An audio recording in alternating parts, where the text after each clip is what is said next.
నమస్తే రజిత గారు. నమస్తే ఉషా. చాలా సార్లు మనం గమనిస్తూ ఉంటాం రిలేషన్లో హస్బెండ్ వైపు చాలామంది ఆడవాళ్ళు ఒకప్పుడు ఉన్నట్టుగా లేడు, మొబైల్కి ఎక్కువ అడిక్ట్ అయిపోయాడని, లేదంటే టైంకి ఇంటికి రావట్లేదని ఇట్లా అనుమానం వ్యక్తం చేస్తూ ఉంటారు.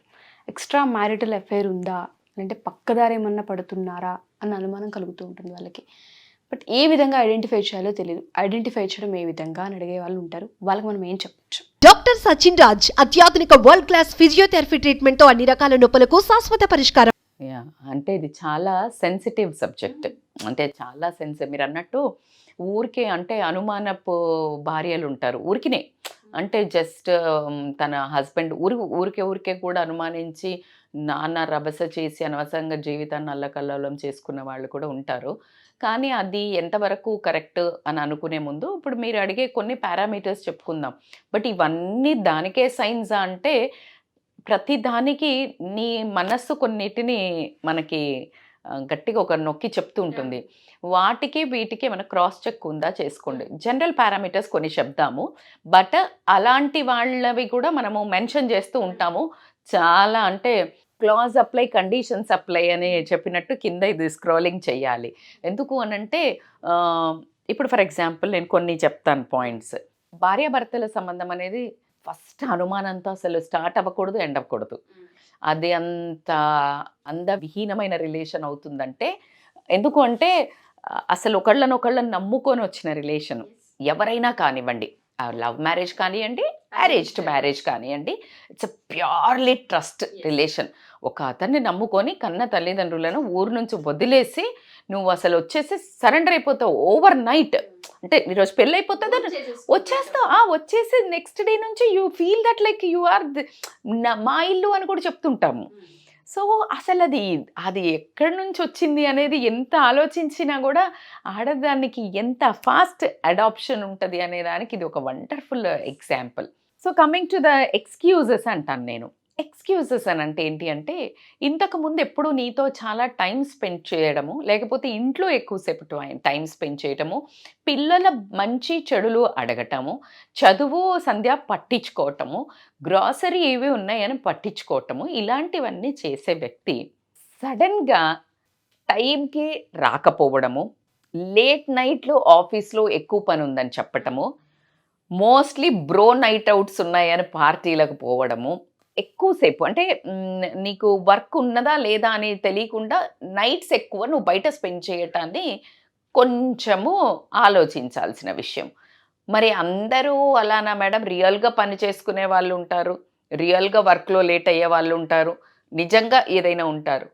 That's what. వీళ్ళు సడన్ చేంజ్ ఉందా, ముందు నుంచి చేస్తున్నారా? నీకు ముందు నుంచి చేస్తున్నారు అంటే రాంగ్.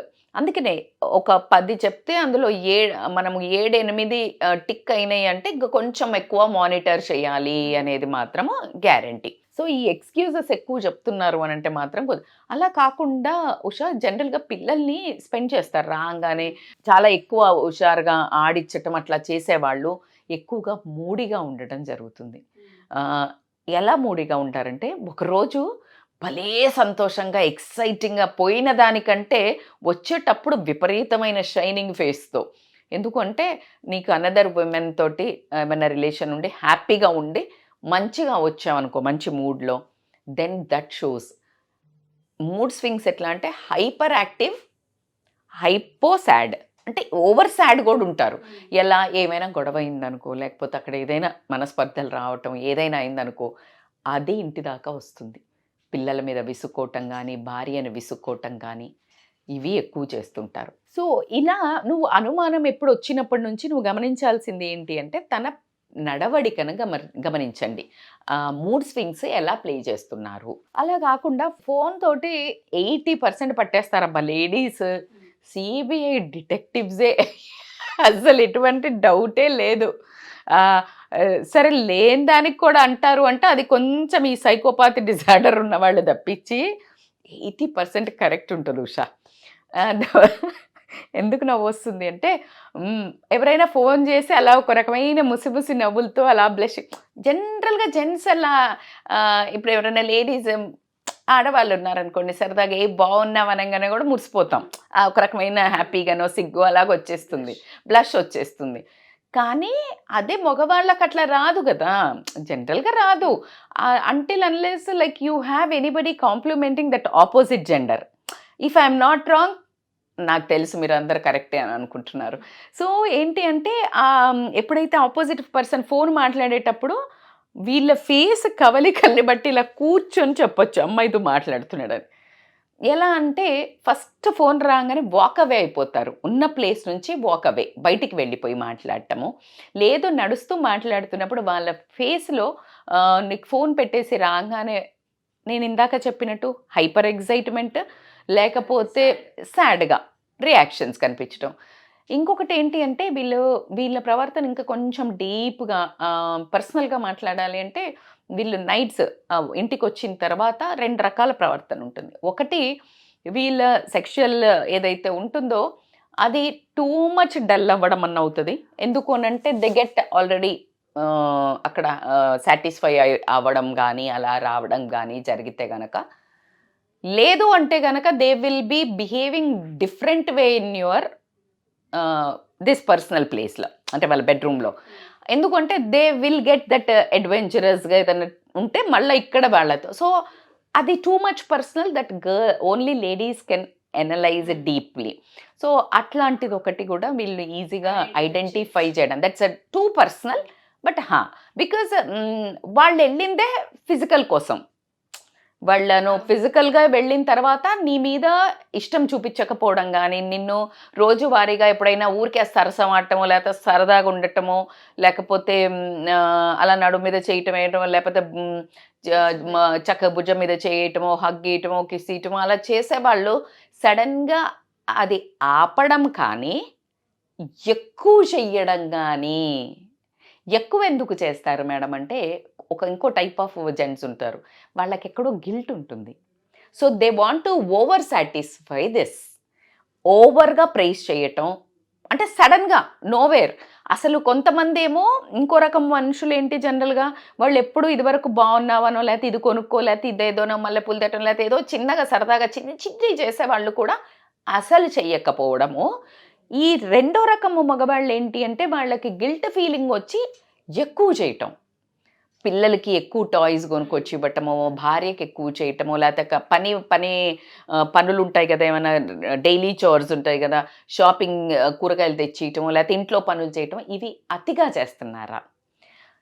మరి తప్ప మేడం ఇది? వాళ్ళు బుద్ధి తెచ్చుకొని మనమే అప్పుడప్పుడు భార్యలకు హెల్ప్ చేయమని చెప్తున్నాం. ఆ వీడియోస్ చేసి కూడా మారి ఉండొచ్చు. సో కాబట్టికే ఇదే పారామీటర్ వేసుకొని వాళ్ళని వేసుకోకండి రియల్గా మారితే కూడా. So you need to cross check directly if you get ఒక 5 to 6 అనుమానాలు. నాకు ఇలా ఎందుకు అనిపిస్తుంది అని క్రాస్ చెక్ చేసుకోండి. You discuss. ఎందుకు అంటే నువ్వు అసలు ఏమీ లేని దానికి నువ్వు మానసికంగా హర్ట్ అవుతూ తనని ఇబ్బంది పెడుతున్నట్టయితే ఆ రిలేషన్ చాలా అంటే అంతకంటే బాధాకరమైంది ఇంకోటి ఉండదు.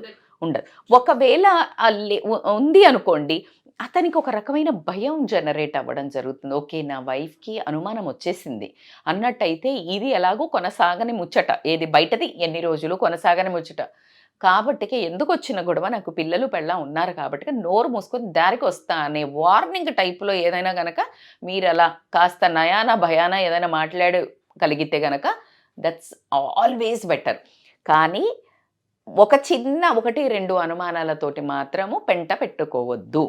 ఆల్రెడీ నీకు చాలా ఒక 5-6 పారామీటర్స్, తను ఊరికే లేట్ వస్తున్నాడు, ఊరికే వచ్చిన తర్వాత రాగానే వెళ్ళి స్నానానికి వెళ్తున్నాడు అంటే రావడం, ఇదివరకు అలా వెళ్ళేవాడు వచ్చి కూర్చునేవాడు, ఇప్పుడు రాగానే hill directly go to washroom. ఎందుకు అని అంటే ఆ స్మెల్ ఏదైనా ఉంటే పోతుంది అనే ఉద్దేశంతో సెంట్ స్మెల్ అట్లా అని వెళ్తున్నాడు. సో ఇలాంటి పారామీటర్స్ ఇంకొకటి ఏంటంటే ఫోన్ ఎక్కువసేపు మాట్లాడుతున్నాడు, నైట్ ఆన్లైన్లో నువ్వు పడుకున్న తర్వాత కూడా కంప్యూటర్ పెట్టుకోనో లేకపోతే ఫోన్ పట్టుకొని ఆన్లైన్లో ఎక్కువసేపు ఉంటున్నారు.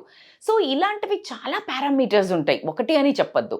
కానీ ఈ 6-7 పారామీటర్స్ నీకు మ్యాచ్ అయినప్పుడు then you sit and talk, very healthy talk. Are you ready to quit? ఇప్పుడు నువ్వు యుద్ధాలు చేసి నోరు పడేసుకొని రిలేషన్ని తెగదెంపులు చేసుకునేదాకా పోయే కంటే ఫస్ట్ ఛాన్స్లో కూర్చొని మాట్లాడి సౌమ్యంగా హ్యాండిల్ చేస్తే వెనక్కు వచ్చే వాళ్ళు దారి తప్పకుండా ఉండే పరిస్థితి ఉంటుంది. ఎస్. సో ఇంకొక ఇంపార్టెంట్ ఏంటి తెలుసా ఉషా, వీళ్ళది డ్రెస్సింగ్ సెన్స్ మారుతుంది. అండ్ ఇంతకు ముందు చేసుకునే దానికంటే too much of shavings, too much of beard, ఏదో లుక్ మార్చడానికి ట్రై చేయటము, లేకపోతే బట్టలు న్యూ క్లాజెట్ అరేంజ్ చేసుకోవటము, and most of the time healthy eating కానీ, లేకపోతే most of the time fitness జిమ్ముల్లో గడపటము, ఇలాంటివి ఏమైనా చేస్తున్నారా కూడా? అంటే ఎక్స్ట్రా సరే హెల్త్ కోసం చేస్తే ఓకే, బట్ నీతో ఉండకుండా, నీ పిల్లలకి నీకు టైం ఇవ్వకుండా, మీరు చేసిన పనిని గమనించకుండా, నీకు అసలు అటెన్షన్ లేకుండా నిన్ను ఇగ్నోర్ చేస్తూ ఇవి చేస్తుంటే మాత్రం అనుమానించాల్సినవి. నిన్ను ఇగ్నోర్ చేస్తున్నారు అని ఒకటి ఉంటే, కొంతమంది అతి అటెన్షన్ ఇచ్చేవాళ్ళు కూడా ఉంటారు. నువ్వు ఏం చేసినా పెద్ద ఇట్లా నిన్ను ఐ కాంటాక్ట్, ద బేసిక్ ఏంటంటే ఐ కాంటాక్ట్. ఐ కాంటాక్ట్ అంటే కళ్ళల్లో కళ్ళు పెట్టి చూసి మాట్లాడే మనిషి నువ్వు ఇటు మాట్లాడుతుంటే అటు తిరగటం, నువ్వు ఇటు ఏదో చెప్తూ ఉంటే వినకుండా ఉండటం, లేకపోతే ఏదైనా చెప్తుంటే చేతులు ఇలా క్రాస్ చేసుకొని కూర్చొని వినటము, ఇలాంటి కొన్ని గమనిస్తే మీకు మీ మీద